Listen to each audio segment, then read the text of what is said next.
ہمارے نبی کی مسجد کچی تھی اور اس میں اندھیرا ہوتا تھا، لائٹ نہیں تھی،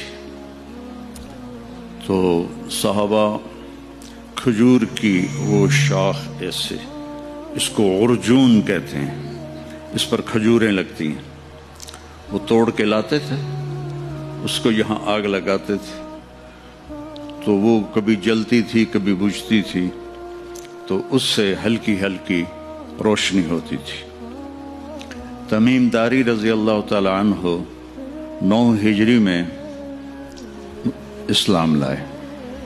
وہ ملک شام گئے تھے، وہاں سے وہ لیمپ لے کر آئے، وہاں جلایا جاتا تھا، تو وہ مغرب کی نماز میں اللہ کے نبی کے آنے سے پہلے انہوں نے وہ لیمپ جلا دیا محراب کے پاس، محراب تو تھی نہیں، مصلی کے پاس۔ تو جب آپ داخل ہوئے تو آپ نے دیکھا روشنی، تو آپ اتنے خوش ہوئے، آپ نے فرمایا کس نے میری مسجد کو روشن کیا ہے؟ اگر آج میری بیٹی ہوتی تو میں اس کے نکاح میں دے دیتا۔ اتنے خوش ہوئے۔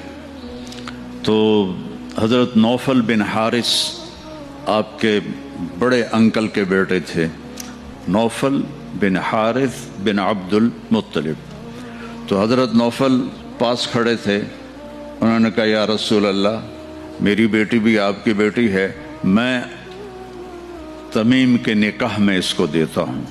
تو ایک لیمپ جلانے سے مسجد میں آل رسول سے ان کی رشتہ داری ہو گئی۔ تو جنہوں نے بھی یہ بنائی ہے اور اس پہ خرچ کیا ہے، ان کو بہت مبارک ہو۔ اور میرے رب کا فرمان ہے، حدیث قدسی ہے، بیوتی فی الارض المساجد، دنیا میں مسجدیں میرا گھر ہیں۔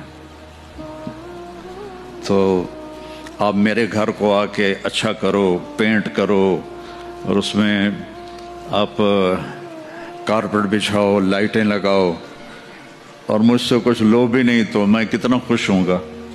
مولوی تو ایسے ہی مفت خور ہوتے ہیں، ان کو مفت میں چیز بڑی اچھی لگتی ہے۔ تو جب آپ اللہ کے گھر میں آ کے اس کو خوبصورت بناتے ہیں، اچھا بناتے ہیں، تو اللہ بھی خوش ہوتا ہے۔ یہ تو آپ کی مسجد کو دیکھ کے میرے ذہن میں بات آئی، تو میں نے ایک اور سنا دوں۔ اس میں تفسیر کبیر میں ہے کہ دنیا میں جتنی مسجدیں بن گئیں، ایک دن آئے گا یہ سب ختم ہوں گی، بیت اللہ بھی نہیں ہوگا، مسجد نبوی بھی نہیں ہوگی، مسجد اقصی بھی نہیں ہوگی، تو کہیں بھی مسجد نہیں ہوگی۔ جب قیامت کا زلزلہ آئے گا، اذا زلزلت الارض زلزالہا، تو ساری زمین دکن دکا، ٹکڑے ٹکڑے ہو جائے گی، ریزہ ریزہ ہو جائے گی۔ لیکن جہاں مسجد بنی ہے، یہ روشنی تو اس زمانے میں نہیں ہوگا، لیکن یہ ٹکڑا ہوگا، اللہ اس کو اکھاڑ دے گا، اوپر اٹھا دے گا۔